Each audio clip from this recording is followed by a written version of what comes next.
Hi everyone, namaste and welcome back to my channel. If you're new, I am Rishta Khanna, and on today's video I'm going to talk about my USA visa interview experience. So I applied to USA for my F1 student visa. So F1 visa is also known as a student visa, and I applied for my master's program at the University of North Texas. So in today's video I'm going to talk straight about my visa experience. Where did I give, what questions I was asked and stuff like that. So I'd also posted a story on my Instagram asking people to ask questions that they wanted to know about my visa experience.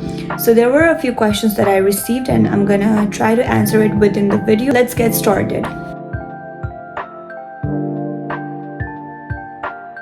So I gave my student visa interview from Mumbai, India because of shortages of dates in Nepal itself. Interview was on July 10th, 2023 and the time was around 9 a.m. in the morning. So I had reached the consulate office 1 hour prior to my timing. That was around I reached around at 7:50-ish. They call you way ahead of your time inside the venue. So when my turn finally came in, it was allocated to a lady. I do not know her nationality, but firstly she greeted me with good morning. She told me, good morning, how are you doing? I answered, good morning officer, I'm doing good. And she told me, can you pass me your documents?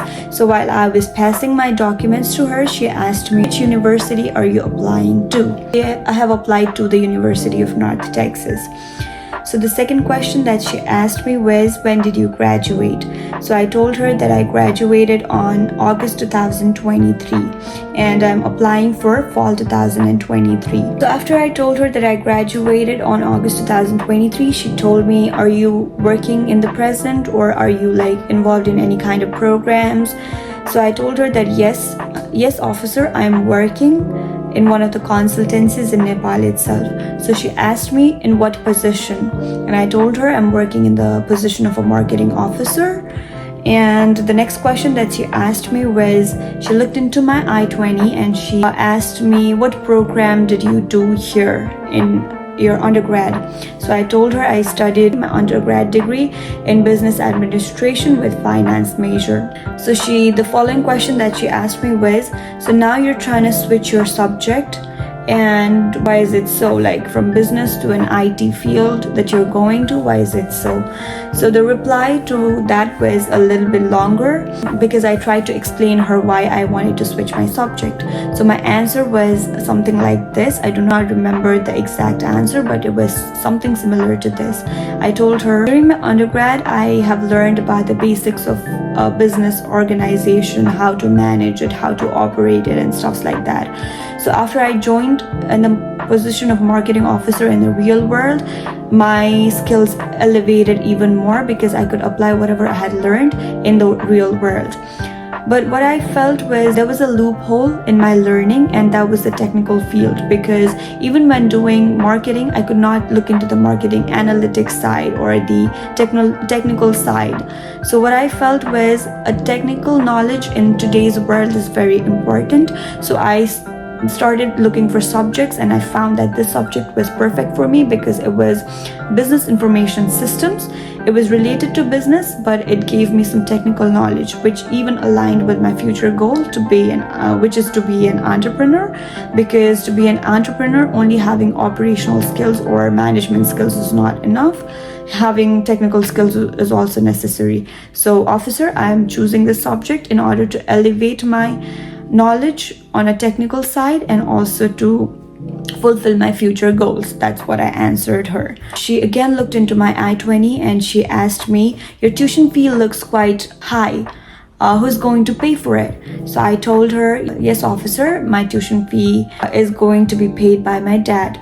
So she asked me, what does your father do?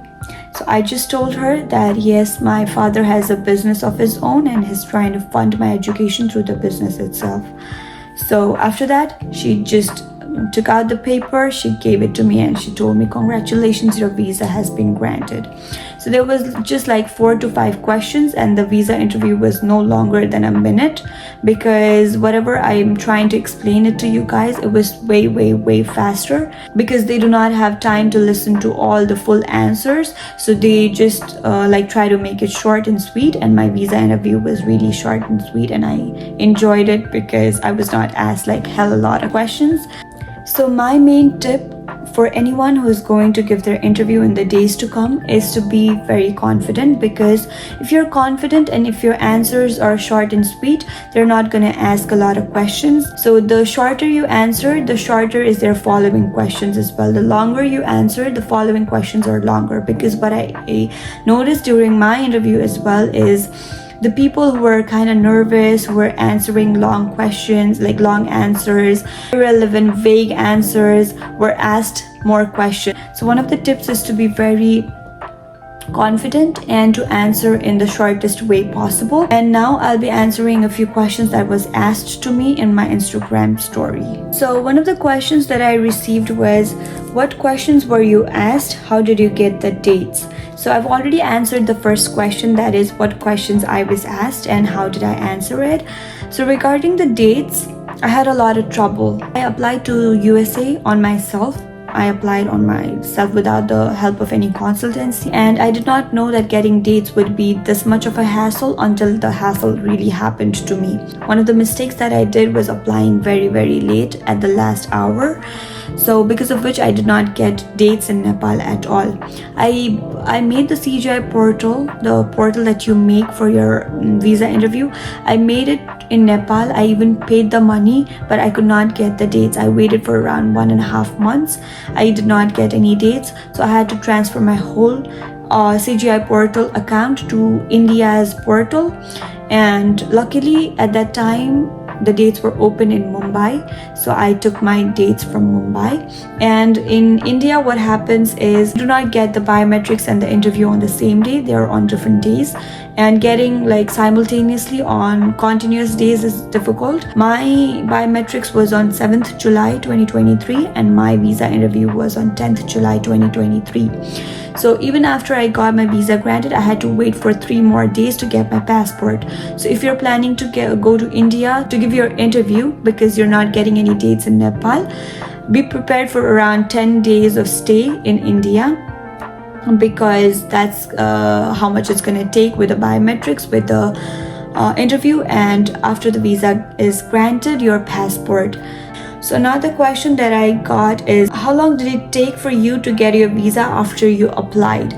So basically, in case of United States, it's not like Australia or Canada where you apply the visa and wait for the visa approval or denial.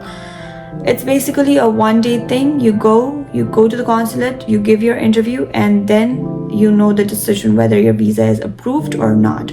I had started applying to colleges and stuff like that from February of 2023, which was very late. For fall 2023, applying in February 2023, it was one of the mistakes that I made, but whatever, I'm here now, so it does not make much of a difference to me. So I think I started applying late February or the first week of March. Basically, applications were closed in all the places, and that's the reason why I did not even get my dates. So when I went to India, I got my visa approved on the same day that my interview was. So in USA, you get your visa on the same day, or if you're denied, you know on the same day as well. So I have a few more questions regarding my application process, how I chose the university, how I started my application and stuff like that. But I would not like to include that portion of the experience in this video, because this video is mainly concentrated for the visa interview experience. So if you guys want to know about the process, how I applied, how I chose the course and stuff like that, I'll be making a next video, like a part 2 for this video. Comment down below what you wanna hear about, like the process or whatever, how to choose the university, how to choose the course, whatever.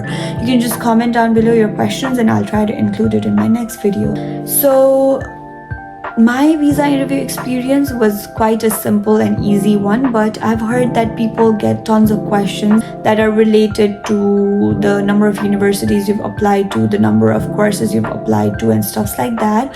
So one of the main things that we need to do is practice speaking to ourselves even in the mirrors before going to the interview, so that we know how we are speaking. And another main thing that I noticed which can ruin a person's interview is giving very vague answers. Like if you're asked your name, you start your whole history. Please do not do that. That's one of the biggest mistakes that people make. Third mistake that I see that people make is being very nervous. You need to answer in ways that makes the visa officer feel like, yeah, you're really coming here to study and you do not have any other purposes like migration purposes and stuff like that. They just want to make sure that you're here to study and you're returning back home. That's the only motive of the visa officer.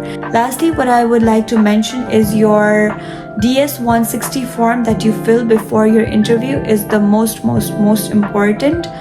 It's one of the most important things, equally important as your interview date is. So please fill in your DS-160 form in a very proper way. And if you change your university, or if you change your course, or if you change any simple thing on your visa, please make sure that you fill in the DS-160 form again and update the newer DS-160 application number to the CGI portal number, because that's what determines your visa. That's what is important.